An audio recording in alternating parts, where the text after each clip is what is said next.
मेरे प्रिय दर्शक बंधु, माताओं एवं बहनों, मैं फिर दूसरा ये जो है दहेज प्रथा गीत आप सबके बीच रखने जा रहा हूँ।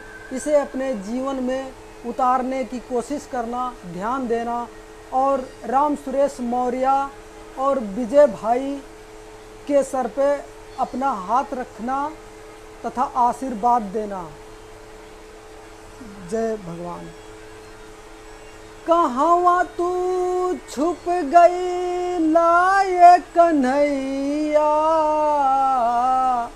द्रौपदी बहन के लाजबा चाहिए श्याम।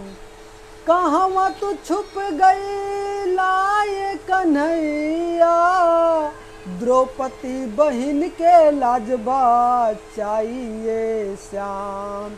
ई दानो दहेज से बेटी बहन के अब के जान बा चाहिए श्याम। ई दानो दहेज से बेटी बहन के अब के जान बा चाहिए श्याम। दहेज के लोभी भैया दर्द न जाने, बेटियों बहन के कदर न जाने। दहेज के लोभी भैया दर्द न जाने, बेटियों बहन के कदर न जाने। तोहरा सिवा यही कल युग में केहू न सहाई बाटे श्याम। तोहरा सिवा यही कल युग में केहू न सहाई बाटे श्याम।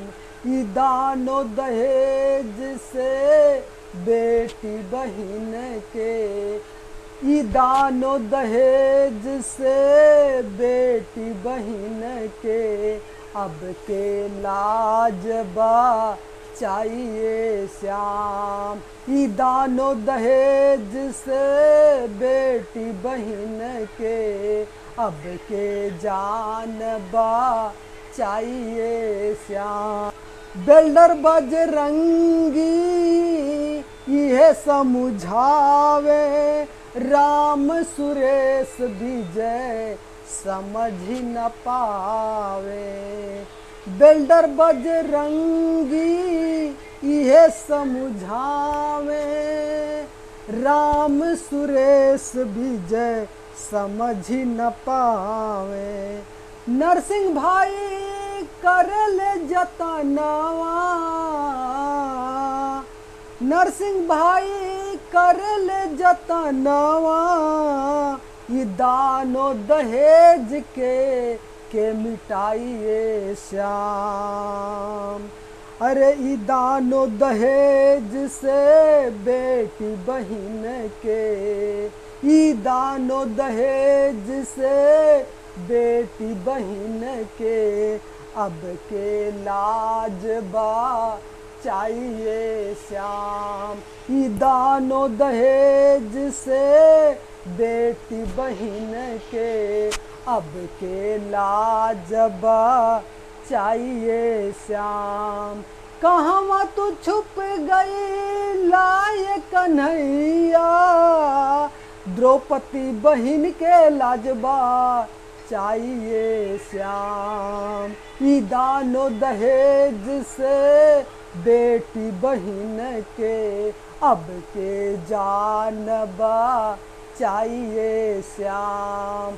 अब के लाजबा चाहिए श्याम।